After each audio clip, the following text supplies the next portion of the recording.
and welcome to More to the Story. My name is Michelle Ankerberg, and I'm here with my cousin Jeff Palanch. And today we have the privilege of interviewing my parents, John and Darlene Ankerberg. And we're going to find out a little bit about how they got into the ministry and about how the Lord has led them together over the years. So in this one, I know I'm going to get two different versions, but I'd like to know how you met and a little bit about the wedding, and then we'll go into some more questions. But I'm going to actually start with Mom, because I know the truth will come from her, so we'll start with her. Because I've heard these two different versions, so yes. I had dated a guy in college for a couple years, and he had come to Florida and spent a week, and at that particular time, he asked me to marry him. Well, I did not give him an answer.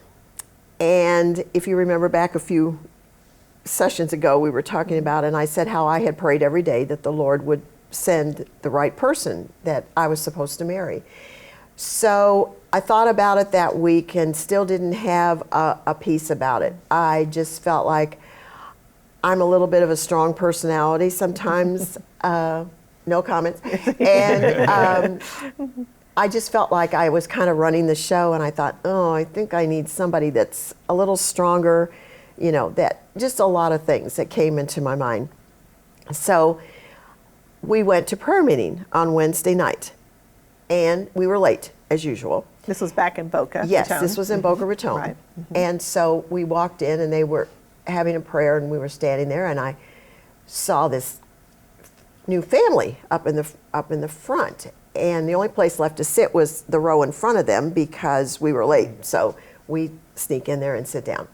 Okay, so at the end, we stand up and, oh, everybody knows everybody. John's mom and dad knew mom and dad, and I thought, well, this is interesting. So we got talking, and his sisters were with him, and they had gone to the beach that day, and I piped in, and I said, oh, I know the better beach to go to.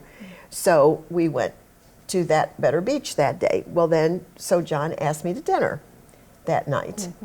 And we went out for dinner, and I came in, and I thought, okay, that's the one I'm going to marry.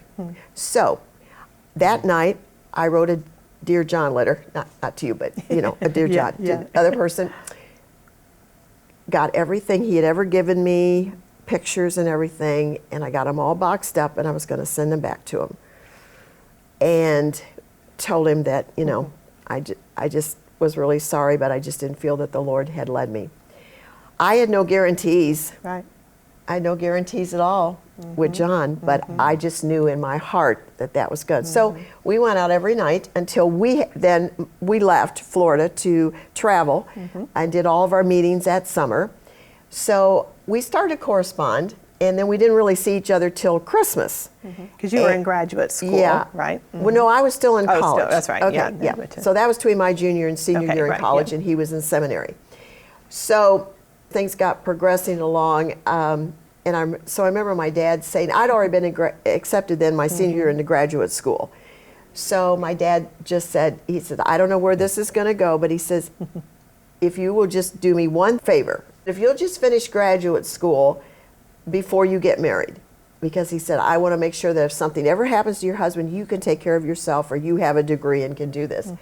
So it was a 2-year commitment, but it was probably better because John was in seminary and traveling and, you know, all the things. But so for all of you today that have no idea what it is to write a letter, okay, we wrote letters, and he was a wonderful letter writer. I had page after page after page. And then he would call me, and no cell phones, no texting, so we had to talk long distance. I'm sure our long distance bills were kind of a lot then. And so anyway, so we dated about 4 years, and then we were engaged a year, and that was fun. We were in Chicago, and they had this beautiful conservatory with all these flowers.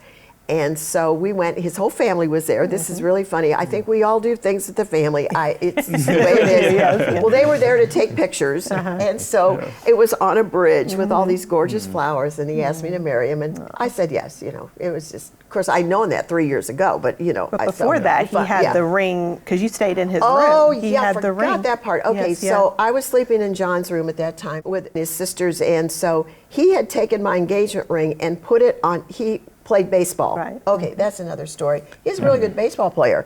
And the Cubs looked at him when he was in high school. I had all these trophies right across the top of my bed where she was sleeping. And there was one that had a baseball bat that was sticking out of the batter's hands. And so I thought, I'm going to put her diamond ring right on that little baseball bat, right above her head where she's sleeping, and let's see if she finds it. Well, obviously I didn't see it. So, you know. So then we were engaged, and so with everybody's schedules, because John was in seminary, I had just finished graduate school, and we thought Christmas would be a really good time in Florida because all of his family would love to come to Florida at Christmas. Don't get married at Christmas time because your anniversaries just kind of go under the table. But anyway, because you've got Christmas, but it was on the 27th, and so we got married in Boca Raton. And just because my parents had been there and we were involved in the Bible conference and knew so many people down there, we had a huge wedding. We had a lot of people came to the wedding. And so we had a big wedding party. And I loved candelabras and lots of flowers and things, and so but the candelabras had so many candles in them that the heat that was radiating off of that, we kept losing people off the stage that were about to faint from the heat from the candles. And so, Her father and my father that were doing the wedding, they kept saying, oh, there goes another one. That's right. now both of these men have done nothing but spoken their entire lives all over the world. Do you think they could get this together at this wedding? I mean, they were both like, I don't know. John was cueing them as to what they were supposed to do next. The whole thing. It really, when we thought back over that, it was very funny. It was really very funny. But anyway, so we got married, and okay, now remember, he's supposed to be still in school, but the way their meetings had worked out, he and his dad were supposed to be over in the Orient doing meetings. So now they had me. Well, so I could sing. Okay. So we went to Chicago after we got married because we had, back then you had to get all these shots to go overseas. Okay. Oh, yeah. So there was one that really hurt. But anyway, so we got our shots and then we flew to Hawaii and we were there for 2 weeks. And then John's dad came and joined us. How many had their in-laws coming on their wedding, on the honeymoon? So the rest of that trip, we had John's dad with us. So we went to Japan, and then we were in Hong Kong, and we were in the Philippines. And of course, we were doing meetings, so we were working. Well, it was really funny. So we found a cassette tape that had the Carpenters playing on it in Hong Kong, and we bought a little player and got a cassette tape, and we stayed at the YMCA, so that was our music. Love it. We were doing that. But anyway, it was a great trip. And so we came back after 2.5 months of being on the road. And you know, I got thinking about that. I thought, how did I pack for that? I have no idea. I don't even remember, you know, to be gone that long, but it was like, you know, we were in meetings. And again, this is 1971 because we'd just gotten married in 70. So you don't have cell phones still, you don't have, you know, communication back. So it was pretty interesting. And we got back, we flew to Florida, we picked up our wedding gifts and some furniture, and we were going to drive a U-Haul truck back to Chicago. Well, the U-Haul truck, I mean, John watched it and the gas tank, it would go down to empty. Thought we had a leak in the gas tank. I think we'd gone 50 miles and down it went. So it was a long trip back to Chicago. You're like, this is not a good way to start. So we get back there, we have no place to live, we have no money, and John's going back to school. So, well, I got to get a job. Okay, so and here's this Florida girl going up to Chicago to live. Well, now in. there's a story there too, which I'll tell you about. That was interesting. I didn't know how to drive in snow. I mean, I was clueless. So the first snow, John took me out, and we went to the high school parking lot, and he'd make me do all the wrong things. So the car would spin, and he'd go the other way. And I was really good at spinning it the wrong way. I did pretty well. There was only one time I came down a hill and I spun the car around. I didn't tell him. I spun the car around and just kept going. It was good. So it was really good. But I have another ice story to tell you about we'll that. get into that, yeah. But anyway, so I got a job at Kraft Food Company. So I'd get on the train every morning, ride it for an hour. Then I'd take the bus and I'd get over to Kraft Food Company and worked for the vice president in charge of all the salesmen all over the country for Kraft Food. The only good thing about that job is the Kraft kitchens were there and they'd let us go down and taste things. So, you know, they'd try new macaroni and cheese or, you know, desserts or what, you know, whatever they had. And we'd tell them, no, it's not too good. But yeah, that was pretty good. But then I really prayed that the Lord would open up a teaching job, which he did. And so then I taught middle school till John finished seminary. And so it was about four or 5 years that I taught. That's a whole other story. Middle of the school, kids yeah, you that's had, another story. Yeah. But, you know, talking about after we finished that and we were getting ready to travel, we were going to go to Africa. We had set up meetings, and we did a couple big meetings in Rhodesia. It's now Zimbabwe, but Rhodesia at that time. And so we were on our way to New Hampshire. We had meetings, and so in the back of our car we had a projector, and John would show slides and different things. So, of course, it had been snowing. It was kind of icy. So he drove till we got to about the Ohio Turnpike. And he thought, surely it's cleared up now that I could drive, right? Okay, well, okay. So I get in to drive the car, and I go under a viaduct, and there's a slick spot on the other side. Well, I hit the slick spot, and so I was going east, and I turned the car down over the thing into the snowbank, and I'm now facing west. I mean, I'm facing the other direction. Well, we didn't hit anything, and the car was okay. It's just we were up against the snowbank. Okay, it's where I was. Well, he was a little bit disgusted with me because I had After put 10 us, hours of driving through the snow. Okay. We are now in the snow, Yeah. facing the other direction. And so we were fine. And the state police came and they said, oh, well, you look like you're fine down there. We'll be back and I'll get a tow truck to come. And it was really cold. I mean, it was freezing cold and it was kind of blowing, and, you know, typical northern day that you just love. Okay, so we're sitting in the car, and I don't think the policeman had left 5 minutes until we look and an 18-wheeler hits the spot I hit. And all of a sudden you see this truck coming down over the embankment, coming right at us. Well, there was no place to go. Right. I couldn't get out the door because the snow is up to the window. Right. So I'm sitting there and I see this truck coming and I'm thinking, I'm going to heaven right now. There's no doubt in my mind that that's going to happen.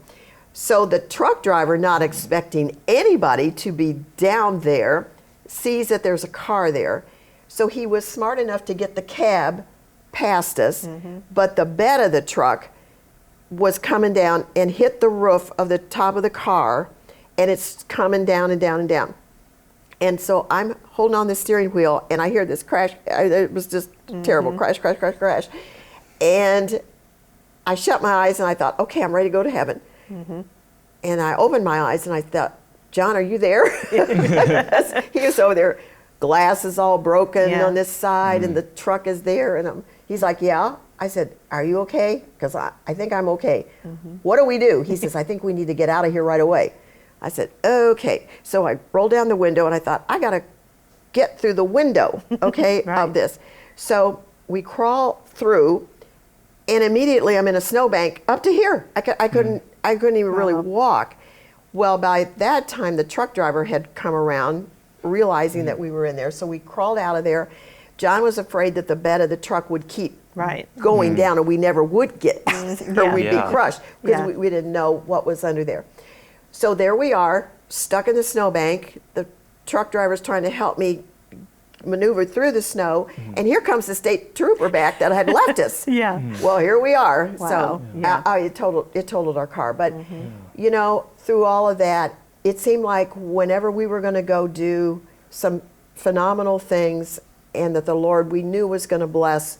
We had a couple of things like that. That was by far the worst. Usually it was me.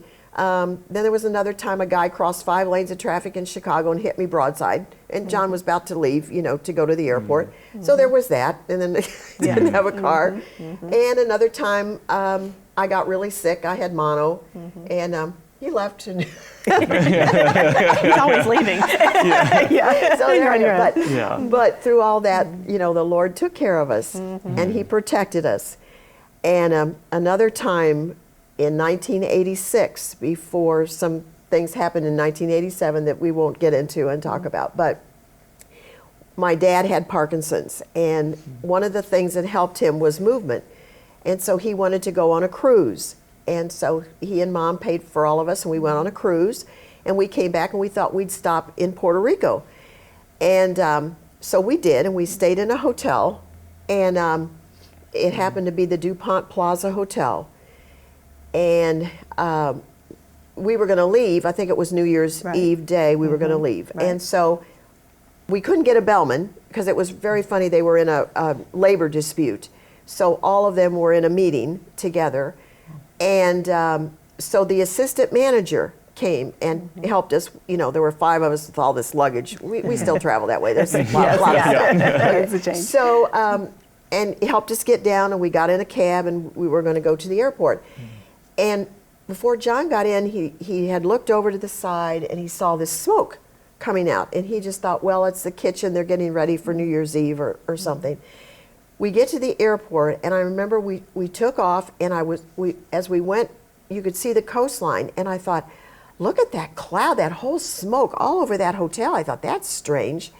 We didn't think anything about it till we got home, and we heard on the news that the DuPont Plaza had caught fire, and they had all this new deck furniture, and I think they had, it was all covered, but I think that the union, they had set this fire, but they didn't expect it to take off. 97 people in that hotel were killed that night. And we left 5 minutes before. That we had just left, not 5 minutes before that happened. So those 2 instances, I know God protected us, and He had more plans for us and things to do with that. So, And I know when you were dating Mom, I know that your mom never liked any of the girls that you brought home until Mom. So talk about, and then when you finally realized, I think I'm going to marry this girl, talk a little bit about that. Well, Mom would always say about the girls I brought home, told her to drop dead. And so I always got the hint that she didn't like them. And finally I kind of gave up on dating, and I thought, well, I can be single, that's fine. Well, I'm speaking on all these university campuses, and I'm going to school and doing meetings with Dad. So my weeks were kind of busy all in one week, and very little sleep. And so I was getting tired and more tired as we went along. So Dad was down in Boca Raton, and he was preaching down there and helping Tori Johnson with this big Bible town complex. And so he said, listen, come on down to Boca and you can sack out here. So I took a plane and went down there. I slept for 3 days, and then I was wide awake, and there was absolutely nothing to do. And Dad says, let's go to prayer meeting. And I thought, well, I guess that's okay. It doesn't sound like a fun thing to do right now, but let's do it. And in Boca Raton, there was all of these, there must have been 1,000 ladies that had gray hair. All done nicely, but it was gray hair. And so I thought, well, we're at the right place, aren't we? And so, I came in and sat down with my mom and Dad and my sisters, and we were just sitting there, and I'm looking at this crowd and thinking not much is going on. And then this other family comes in late, and they sit right in front of me. And all of a sudden, here's this blonde sitting right in front of me, and I'm thinking, I'd like to see her face. And so eventually I saw it, and I thought, you know what? I think I'm going to ask this girl out right away. And I beat you to it. I told you the beach to go to. So. well, yeah. So I asked her out right off the bat, and my sisters agreed with me on this one. They said, yeah, take her out. So we did, and I rented a white convertible, okay? So I had the white convertible, and I came up to the front where the church was at, where all the gray hairs were coming out. And they all knew Darlene, and, you know, she was their pet, all right? And so they were really watching me like a hawk. Well, I come up with this white convertible.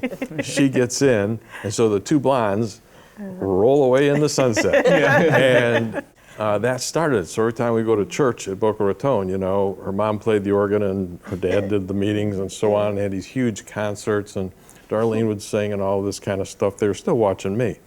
And, well, you know, that led to the fact of when I asked her to marry me, and she said yes.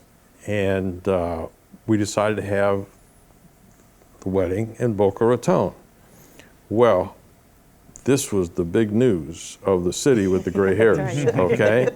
And they had friends, and so that auditorium was packed. And I thought, man, 2,000 people, what am I going to say? And then I realized in the marriage ceremony, I'd have to say anything except I do, basically. So I thought, you know, all I got to do is go out there and stand, and, you know, everything's cozy. And so she came down, she had this beautiful dress, and our dads were leading this service, okay? And, you know, they've spoken in huge crowds, and they're as nervous as all get out. And, you know, so we come up to the platform, and she had these candelabras that were smoking like mad, and the heat was just coming off of them. And, you know, I kept hearing my dad and her dad say, well, there was another one, there was another. I think we lost 4 to 6 people, you know, just inhaled the heat, plopped right over, and they had to crawl off the stage, you know. So we had a very interesting wedding. But the main thing was, you know, they'd come to a spot, and there was a pause, and they're looking at their books, what they're supposed to say. And I said, you're supposed to, you're supposed to say this. It's your turn, Neil, say this one. And so we're going through the deal, and well, we got done with the ceremony, and then we were supposed to have this reception, which was to shake hands with all these 2,000 people. All right, so... No, we didn't have all those 2,000. We didn't have 2,000 shaking hands, just half of them. All right, so the fact is that we're going through this line, and it's her mom and dad and her grandmother, and it was Darlene and myself, and we were going through this place, and I was shaking hands with all these people that really I didn't know, but it never ended. It was like 4 hours, and we're shaking hands. My smile was actually just plastered right on my face. It was like this, but it was starting to hurt because it was, you know. And we finally got done with that, and then went to the hotel. Yeah, but there was one funny thing. My dad had a very funny couple that he had known in Michigan for years and years. So they had gotten into where we were going to change clothes, and they had taken these little gold safety pins, and they had pinned John's suit with these little gold safety pins all the way down. It took us forever to get all the pins off so he could change his clothes. They thought that was a riot, you know. People are wondering, where are they? Still back here. So we got to the hotel, and then we took off for Chicago, and then we went, you know, overseas. And, you know, you have to have a special kind of girl that can take all of that in. We live a very, very fast life. Lots of work, lots of people, and she was the best, okay? She was groomed that way coming up. And so she sang in front of audiences, people knew her, and they all loved her, and so that was the easy part. But, you know, we got to Hawaii, where we spent 2 weeks there, and then Dad came, and we had meetings going on in Hong Kong. And this is when the Chinese border was open, and the Chinese a lot of them had fled, and they'd fled to the Second Baptist Church in Hong Kong. And so it was loaded with refugees, and we had meetings there, but they had no heat in the church. And so it was like 40 degrees inside the church. You could see your breath when you were speaking. That was a little rugged having meetings there. And then we went from there to Japan, and you know, you don't know the language, but you're checking out everything. And then from there to the Philippines, and went from the Philippines from Manila all the way down to Cebu City, and had meetings down there that were terrific meetings, and got to see a lot of people, even Billy and Barrows and Cliff Barrows' mom and dad. Right.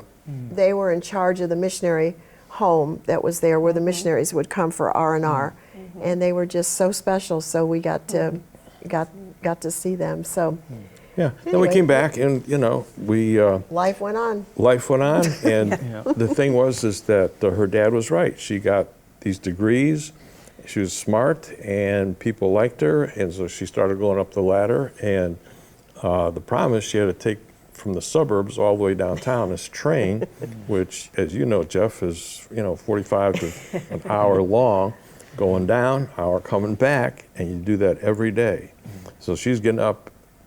I saw her more when we were dating than when we got married, because she would get up at 6 and roll downtown, and I would go to school, and sometimes I'd come back at 8 at night, and then I'd study, just like you're studying. And the fact is, and then on the weekends I'd be traveling. Now she didn't travel because she was working, and so I'd travel to do meetings, and then sometimes I was doing the college rallies for the universities. So life was pretty busy for us at that time, but God got us through seminary. We got 2 masters and went on to get a doctorate and all this kind of stuff, but it took a while. And so you have to have a special kind of woman. Thanks for joining us. If you would like to learn how you can partner with us in sharing the gospel around the world, just click on the link nearby.